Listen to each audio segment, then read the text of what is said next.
talk to you. I ain't worried about it. Y'all know what it is. What y'all mean? Charlo? What's up, bro? They'll slam you. They'll slam you on. They'll slam you. Pay for it. Pay right here. It's a blessing we can be in Charlo. Congrats on everything, baby.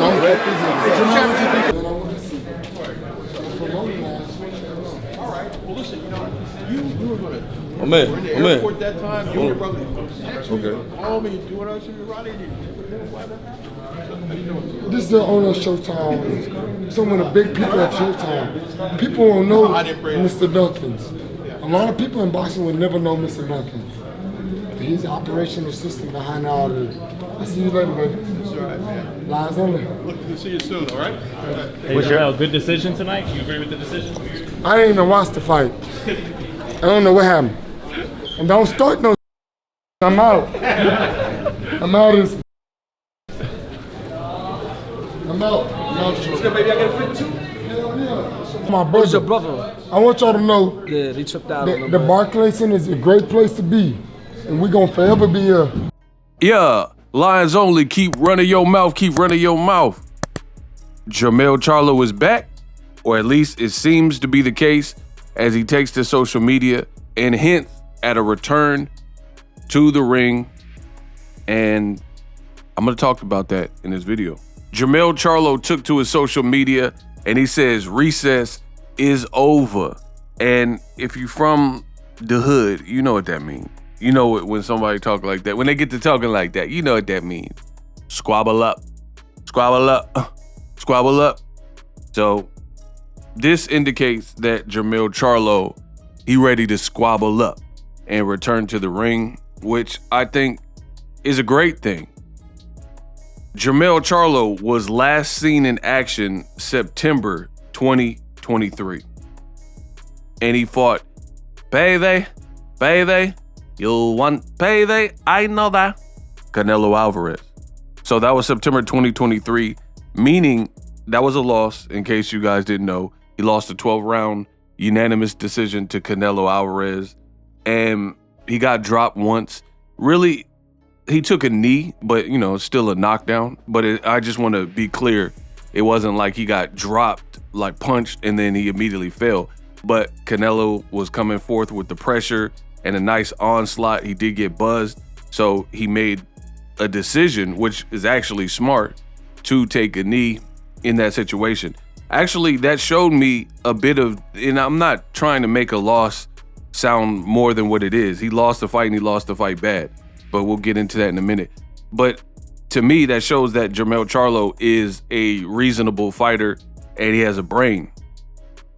Because I wish more fighters, especially these young fighters, like I can almost guarantee you a lot of times when these fighters get into situations where they're not used to being hurt and they get hurt, like let's say Trayvon Marshall or something like that, and they try to shoot it out with the person. You're already hurt. You lack experience. And I'll be like, clinch.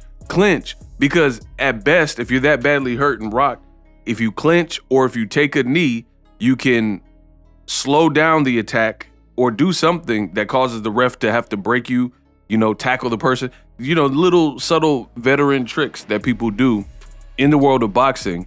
And then at least maybe you can shake the cobwebs and recalibrate and get your bearings back. But choosing to shoot it out, aka, you know, trying to be noble and whatever, it's just always been stupid because you know what's coming next. More often than not, when that happens, I think people are always waiting for this grandiose Juan Manuel Marquez versus Manny Pacquiao moment where Pacquiao hurts Marquez, is looking bad for him. It looks like his nose is almost broken. And then Pacquiao gets a little overzealous, does a stutter step, and then Marquez, bow, catches him with the right hand, and then has a historic, oh, he's not getting up, Jim. You know, has a historic moment. But, you know, that happens more in the movies and select fights. More often than not, when you're getting beat up or hurt, you better be smart. So it at least showed me that Jermell Charlo is smart. Me, I was never big on Jermell moving up 2 weight classes to fight for Canelo, and all of my content indicated that. It was a weird fight. It caught most people by surprise because at best, people thought if Canelo was gonna fight a Charlo, it was gonna be Big Charlo, Jermell Charlo, who at least campaigned at 160. But that wasn't the case. He wasn't ready. He had been out the ring, whatever, and that fight never manifested. So he picked Lil Charlo, the 154 one, and to me, it was just stupid. And I told you that. And my thing is this. I'm not mad at Jermell Charlo because this is what they sign up for. They sign up for the limelight, millions of dollars, opportunities. So most fighters are going to be confident and feel, oh man, I seen Canelo on the tape, I could do something. But then when you move up all that weight and don't acclimate to a new weight class, it's easier said than done. And that was the case here.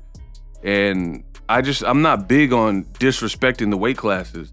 When people ask me about Terrence Crawford and Canelo, my approach is the same thing. You can never count Crawford out of any fight because he's a true game-bred fighter. But me personally, I prefer not to see that because what's the real basis? There's people like, I'd rather see Canelo fight Benavidez, Morrell winner, or Bivol Better Be winner. These are great fights for his legacy with people in or around that have been in and around his division. Why bring up a guy like Terrence Crawford despite him being talented? And it's not like Terrence Crawford flushed the 154-pound division. He fought one guy and had a tough fight where he looked human. You know what I mean? So I don't get the allure. And I'm very consistent. It's nothing personal. It's always business.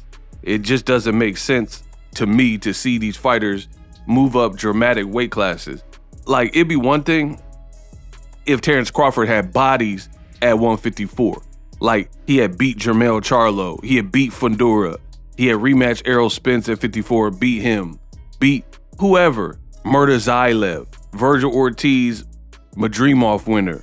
You know, Tim Tszyu. You know, beat some of the name campaigning guys. Xander Zaya, anybody, you know what I mean? At 54, you beat one name in a tough fight, in a competitive, contested fight, and then people are treating it like a video game. So just like when Jermell Charlo, you didn't really go look at my page. You didn't see me making a bunch of videos about it. I wasn't hyped. I wasn't really excited. I think there's far better fights, and I think people need to stay in their weight class and weight divisions unless you've cleaned house to the point where, you know, the only where for you to move up, like let's say Andre Ward. Andre Ward was the king of 168, bar none. Yeah, there's a couple new guys, Badu Jack or somebody, Gilberto Ramirez that he could have fought, but he was the consensus number one at 168. Okay, take 2 tune-ups, fight Kovalev. Move up to 175. Boom. That makes sense.